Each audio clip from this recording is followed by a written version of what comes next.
এই তাকবীর আমাদেরকে পালন করতে হবে।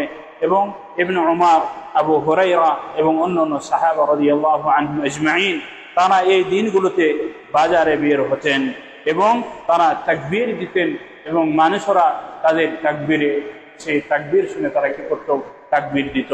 সুতরাং এটি একটি অত্যন্ত গুরুত্বপূর্ণ একটি হচ্ছে আমল, যে আমলটি আজকে আমাদের সমাজ থেকে আমাদের এই দিনগুলো পার হয়ে যায়, কিন্তু আমরা কোথাও তাকবীর শুনতে পাই না, না কোনো আমাদের সে যারা কোরআন এবং হাদিস জানি তাদের মাঝ থেকে, না সাধারণ ব্যক্তিদের মাঝ থেকে। সুতরাং এই সুন্নাত, যে সুন্নাতের আজকে মৃত্যু ঘটেছে, আমাদের উচিত হবে আমাদের সমাজকে সচেতন করা, আমাদের সবাইকে শিক্ষা দেওয়া এবং এই দিনগুলো আশুর জিলহিজ্জা আইয়ামুল আশর প্রবেশ করার সাথে সাথে সেদিন থেকেই যেন আমাদের সকলে যেন আল্লাহ রাব্বুল আলামিনের তাকবীর, তাহলিল, তাহমিদ এগুলো যেন আমাদের করা হয়।